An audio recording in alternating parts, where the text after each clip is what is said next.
Hey, FlimsyLunchTray here, and welcome to World of Warships for today's quote-unquote Friday highlight happening on a Saturday, where I'm going to be featuring the Tech Tree Tier 10 French destroyer, the Kléber.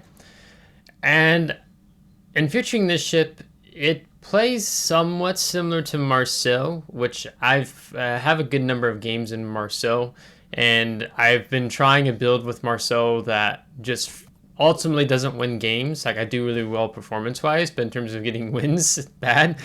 Where I need to play Marceau more for range than like close counter or DD assassination, so to speak, because there's other destroyers that I think probably do that a little bit better than Marceau. So this is my first game with Kléber, and we're going to have a really good end result. So I was working on naval battle attempts with Doom Beagle, and Doom suggested, hey, take the Kléber. So I have it's 18-point commander, but a 16-point build. What I don't have that I still want to take is Fearless Brawler and Superintendent to get another main battery reload booster and another engine boost.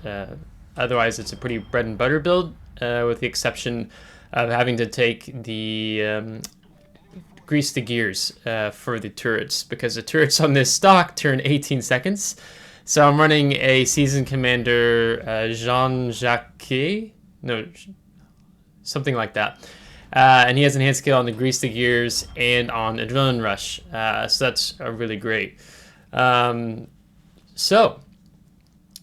get into it, shall we? So basically, with this boat, you'll see some of the things that the Kléber does really well. When if it's charging someone down, you can go 55 knots with your engine boost activated, as well as having the Serum mic flag. So right now I'm hunting for the destroyer that's out here on the flank. I've been bouncing off between Doom and myself. We're looking for him because RPF has been switching between the two of us. And so when I get detected, I've just committed that I'm going to go ahead and I'm just going to charge in. And I don't shoot here because I don't want to be spotted by the GK. Also, Trapper, one of the viewers here on the channel. So I'll come back to that later. So I'm going to charge him down. And I'm expecting him to launch torpedoes. There they are. So I want to actually charge a smoke and torpedo him. But he decides to dip out and run, which is actually really smart for him.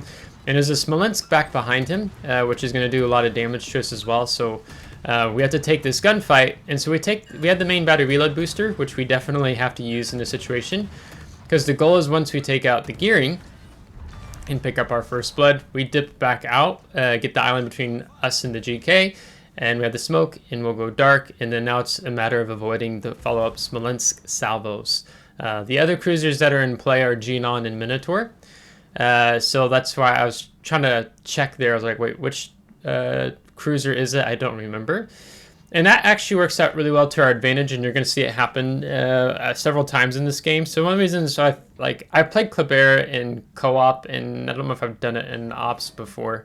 But one of the things I've liked about Kléber is the fact that you get 139mm guns versus Marceau's 127. So basically meaning you're trading the reload time for larger guns, but also what you're getting out of it is having harder hitting when it comes to the penetration, citadeling cruisers that go broadside to you, even at range, especially the light cruisers, right? So you're going to see that played out here. I decided to back off a little bit here.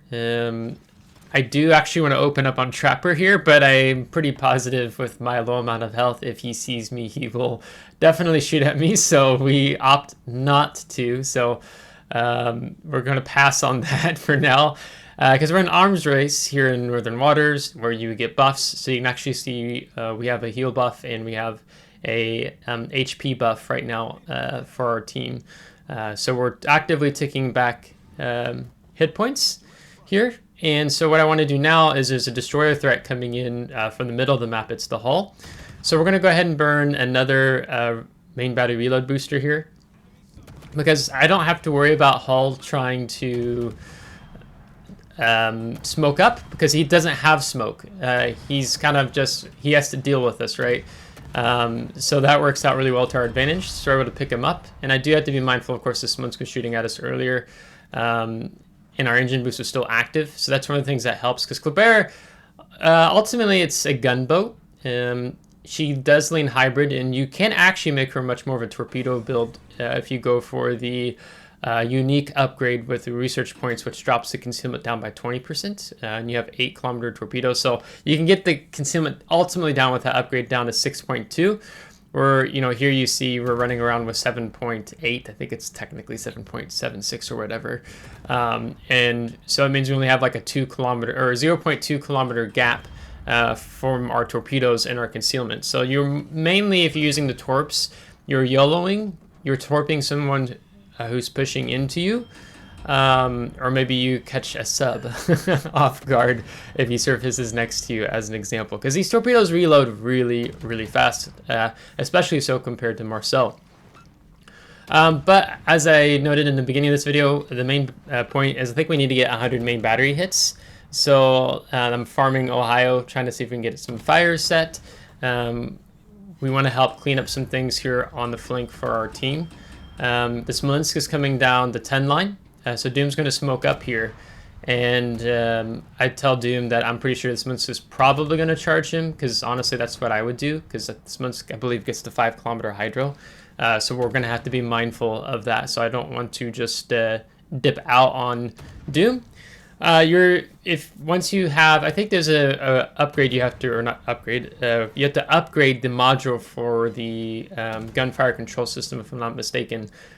So you get 13.6 range. Of course, you could build out even longer, but these shells don't travel super fast compared to something like Hoffman, Schultz, Elbing, Ragnar, as an example. There's a little bit of flight travel time, if you will. So here's a good example of switching to the armor piercing. Smolensk is wants to get all of his guns off, so we switch to the AP. And Doom is presenting a smaller target, or once he turns out away, as an example. But there's a Citadel, so you know it's not like doing massive damage with Citadels, but I mean it brings his hit points down. You know, then there was 3, that was like 8,000k salvo, even though I think he began to try to heal.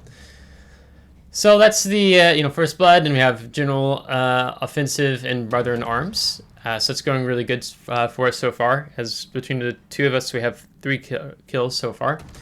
And then I was expecting this U-2501 to surface, so I'm just kind of lobbing some shells because I don't have to worry about anything else spotting right now unless there is someone moving in towards Bravo. But the sub was coming up, and then he stopped at the 30, and I'm like, okay, he's not coming up. So so now the goal is to move to mid. We've cleaned up the flank. With our engine boost, we're able to reposition really fast. And that's one of the things that's really great about Kléber, these fast French destroyers, where you can quickly get around the map. It's really helpful, especially when you have other destroyers, like, for example, Daring. You don't have an engine boost with Daring, and you go like 35 knots or something like that. Maybe it's not as much. So just having the ability to move around quickly, because our Kremlin's kind of too committed. He has a submarine out in front of him. He has a Mecklenburg. I'm wanting to get the heal on the back end of our cap, so our team can get some hit points back more quickly. At the same time, we can come in here and contest the cap, but we don't have to worry necessarily because Kremlin's already here. The other thing that the French destroyers have going for them really well compared to other destroyers in the game, these destroyers can be a little bit on the larger side. I mean, compared to a lot of the destroyers Wargaming's been introducing lately, like Elbing, Schultz, Hoffman, Hull, you get these destroyers that are even larger and not as maneuverable.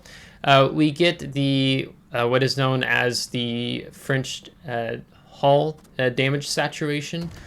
Essentially meaning that after you take enough damage on a part of your ship, if it's the bow, the stern, the midsection of where your hit point pools are divided, once an area of your ship becomes saturated, you take even less damage. So like a Gearing shooting us with his 127s after he saturated damage, he won't get the full high explosive pin. So then you take less damage, all said and done, which is really helpful. So that means you're a little bit more of a bully. You can get away with a little bit more things compared to other destroyers in the game. Is it a little broken? Maybe, but that's one of the things I quite like. Also with the French DDs, that you can get away with just a little bit more if you find yourself in a brawling fight. I'm assuming Wargaming partially did that too because you don't have the best concealment with these French DDs. But they're ultimately a lot of fun as Doom takes out the U4501. So that flank is all cleaned up. We still have another, I think it's was it an Oregon we have down on the G1. So it's only us at the moment who can contest the cap. So Doom's going to swing back into mid, and I'm going to play off of Doom. One of the great things when you're division up with another destroyer or cruiser or battleship player is, and helping win the game, is just playing off of your division mates, playing off of your team. So we get detected here, and it's either the submarine or the other gearing. So we're not sure yet. It's the submarine. So we get pinged. So I'm just going to dip out after getting the heal, and we're going to go ahead and throw some torpedoes out just in case he decides to resurface and eat them. We are going to switch over to the gearing. We don't have our main battery reload booster ready yet, and I actually don't want to use it right now anyhow, because we are about to break contact with the gearing, and it wasn't off of cooldown fully yet. And in case if the sub decides to continue going across the cap and resurfacing, then there's more torpedoes for him. So you can actually see we only have a 20-second reload time on our torpedoes from what we fired off on the starboard side. But keep in mind, this is arms race, and so we have a faster reload time bringing it down. But I mean, when you compare it to something like Marceau, I mean, you definitely wouldn't have that type of reload time yet. And you can even see when we come back in here and end up torpedoing, how great the firing angles on the torpedoes are. It's like awesome. So that's one of the reasons why you see a lot of Kléber in like ranked but also clan battles and used in competitive like King of the Seas. Also for that fridge damage situation, but your speed, your ability yellow, the engine engine boost, and then reload, if I didn't always say that. So now the goal is, if Gearing's pushing me, we'll run into him. If Gearing has moved further into the cap, he's going to run into Doom. So we're setting up this, you know, Gearing is in a very bad scenario. He has a Hayate in front of him. He has a Kléber behind him as we pick up Confederate. So it's not a good day for the Gearing, if you will. So we're just going to keep opening up on him here. Doom does get torpedoes off, but then the I think it's Golden Lion and myself, we kept shooting him. So the Golden Lion is going to take out the Gearing. And then we have the submarine, who's running in our direction. So we do have our depth charges ready. I think I end up checking them here. They do improve damage right now because of a buff, 4080. But the sub is resurfacing really quickly. So taunting the submarine a little bit here, little sub. So I'm going to drop some depth charges, and I'm going to also decide to assert dominance. So here you see those really good angles. So I'm going to do one rack, wait a second, and then fire another rack in case one rack goes above him, and it does. And we torpedo him, giving us our 4th kill. So we assert the dominance with the submarine and torpedo him himself. I don't know if he thought maybe he could get a ram off, but it wasn't the case. Now we have to be careful of the Minotaur. When you're dealing with minnows and a DD, they tend to struggle doing a lot of damage to you if you're able to stay bow in or kiting away. So there's 2 plays. The minnow can go, well, he can go further back, or he can circle up around the island here, or he can come back down towards us. So I want to get the cap here, and I was actually thinking, I'm going to go ahead and charge him. I think I can be bowing and tank.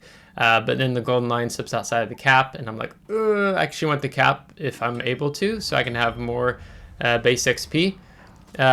And then I was like, oh, he's coming out. Now I do already have AP loaded, so again, you get to see what this AP can do when we get broadside light cruiser. Another Citadel. We're doing even more damage with the AP because of the 2 buffs we have for damage.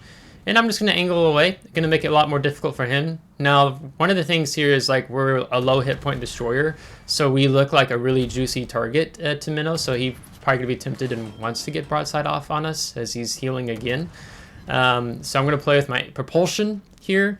We're going to keep shooting and firing away. And I end up switching to high explosive here because he's turning more out. He's like, I'm losing that fight. But our AP ends up nabbing him there as we get the coordinated attack. We get the division squid. But unfortunately, no cap to boost the base XP a bit more. So taking us into post-battle results, our personal score, we get an expert badge with the Kléber, General Offensive, Brother in Arms, Confederate, Dreadnought. Coordinated attack in the First Blood with 145,000 damage and the 4 kills with 11 citadels there. So that's, again, one of the things with Kléber that you should never sleep on the AP. Even when I think the Mecklenburg, we fired AP on his broadside as well, if I recall correctly. So definitely utilize it. We're going to top the team with 2,543 base XP. So that works out really good for us. I mean, naturally, of course, Arms Race ultimately helped us out here. I think otherwise we would have been playing a little bit more reserved because we wouldn't have had the amount of hit points to play with. I mean, hence the Dreadnought. Because we took 38,000 damage, right? And Kléber doesn't have 38,000, but because of the heal buffs, I could play a little more aggressive and take other chances that maybe otherwise I wouldn't have, as an example. But 1.2 million potential damage, that's another thing you often get, is the potential with these gunboat French DDs. And we don't have a permanent economic booster on Kléber, so we get 479,000 credits with premium account, and I think I was just running a gray booster on the credit slot before we dove into the game. So Monday, I will have a upgrade and commander build video up for Kléber. Like I said, I played the ship more in other areas besides just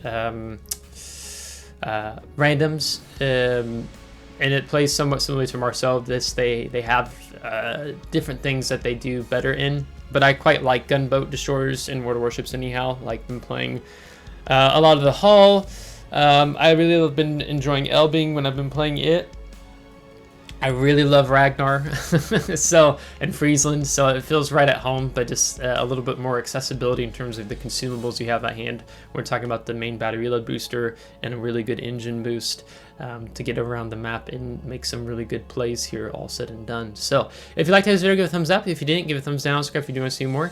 If you are subscribed, thanks so much. I would appreciate it. Thank you to my Patreon supporters. Until next time, take care.